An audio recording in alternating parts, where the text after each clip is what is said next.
ಮೇಲೆ ಕಾಣಿಸುವ ದೊಡ್ಡ ದೊಡ್ಡ ಅಂತಸ್ತುಗಳು, ತುಂಬ ದುಬಾರಿಯಾದ ಕಾರುಗಳು, ಇವುಗಳ ಹಿಂದೆ ಮನುಷ್ಯನು ಪಡುವ ವ್ಯಥೆ ಯಾರಿಗೂ ಕಾಣಿಸುವುದಿಲ್ಲ.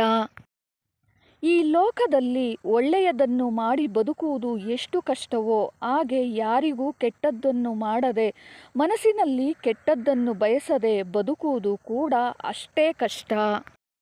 ಯಾಕೆಂದರೆ ಜೀವನದಲ್ಲಿ ಬರುವ ಪರಿಸ್ಥಿತಿಗಳು ಹಾಗಿರುತ್ತವೆ. ಒಂದು ಸುಳ್ಳು ಹೇಳದೆ ದಿನ ಸಾಗುತ್ತದಾ? ಹಾಗೆ ತಪ್ಪು ಮಾಡದೆ ಜೀವನ ಸಾಗುತ್ತದಾ? ನೀವೇ ಹೇಳಿ.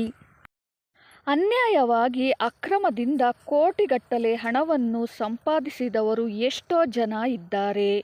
ಅಂಥವರನ್ನೇ ಸಮಾಜದಲ್ಲಿ ಆದರಿಸುತ್ತದೆ, ಗೌರವಿಸುತ್ತದೆ, ಕೀರ್ತಿಯೂ ಕೂಡ ಅವರಿಗೆ ಸಿಗುತ್ತದೆ. ಆದರೆ ಇದು ಮೇಲೆ ಕಾಣಿಸುತ್ತಿರುವ ದೃಶ್ಯ. ಆದರೆ ಇದರಲ್ಲಿ ನಿಜವೆಷ್ಟೋ? ನಿಜವಾಗಿ ಹಾಗೆ ಹಣ ಸಂಪಾದಿಸಿದ ಎಲ್ಲರೂ ಸಂತೋಷವಾಗಿ ಇದ್ದಾರಾ? ಇವರೆಲ್ಲರೂ ಸಂತೋಷವಾಗಿ ಇರುತ್ತಾರೆ ಎಂದುಕೊಳ್ಳಲಾಗುವುದಿಲ್ಲ. ಯಾಕೆಂದರೆ ಇಷ್ಟು ದಿನ ಸಂಪಾದಿಸಿದ ಹೆಸರು, ಕೀರ್ತಿ ಎಲ್ಲಿ ಹಾಳಾಗುತ್ತದೆಯೋ ಎಂದು ಅನುಕ್ಷಣ ಭಯಪಡುತ್ತಾ ಬದುಕುವುದಕ್ಕಿಂತ ದುರದೃಷ್ಟಕರ ಬೇರೊಂದಿಲ್ಲ. ಅವರ ಬಳಿ ಇರುವ ದೊಡ್ಡ ದೊಡ್ಡ ಬಂಗಲೆಗಳು, ದುಬಾರಿ ಕಾರುಗಳು ಕಾಣಿಸುತ್ತದೆಯೇ ವಿನಃ ಅದರ ಹಿಂದೆ ಮನುಷ್ಯನು ಪಡುವ ನೋವು ಯಾರಿಗೂ ಕಾಣಿಸುವುದಿಲ್ಲ. ಮನುಷ್ಯನಿಗೆ ನಿಜವಾದ ಸುಖ, ಶಾಂತಿ, ನೆಮ್ಮದಿ ತಾನು ನ್ಯಾಯವಾಗಿ ಸಂಪಾದಿಸಿದ ಸಂಪತ್ತಿನಿಂದಲೇ ಸುಖ ದೊರೆಯುತ್ತದೆ.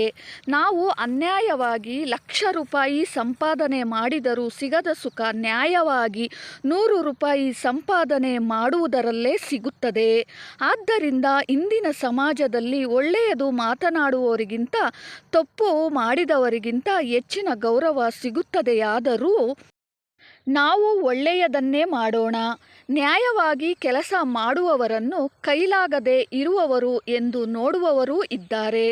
ಆದರೂ ಸಹ ನಾವು ನ್ಯಾಯವಾಗಿಯೇ ಇರೋಣ. ಕಷ್ಟಪಟ್ಟು ಸಂಪಾದನೆ ಮಾಡುವವರಿಗಿಂತ ಮೋಸ ಮಾಡಿ ಸಂಪಾದನೆ ಮಾಡುವವರಿಗೆ ಹೆಚ್ಚು ಗೌರವವಿರಬಹುದು. ಆದರೂ ಕಷ್ಟವನ್ನೇ ನಂಬಿಕೊಳ್ಳೋಣ. ಯಾಕೆಂದರೆ ಆತ್ಮೀಯ, ನಾವು ಮಾಡುವ ತಪ್ಪುಗಳು, ಮೋಸಗಳು ಯಾರೂ ನೋಡದಿದ್ದರೂ ನಮ್ಮ ಮನಸ್ಸಾಕ್ಷಿಗೆ ಮಾತ್ರ ಪ್ರತಿಯೊಂದು ತಿಳಿದಿರುತ್ತದೆ.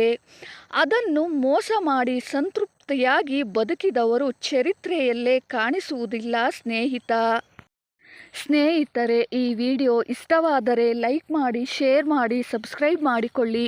ಮುಂದಿನ ಇಂಥದ್ದೇ ಒಂದು ವಿಡಿಯೋದಲ್ಲಿ ಸಿಗೋಣ. ಧನ್ಯವಾದಗಳು.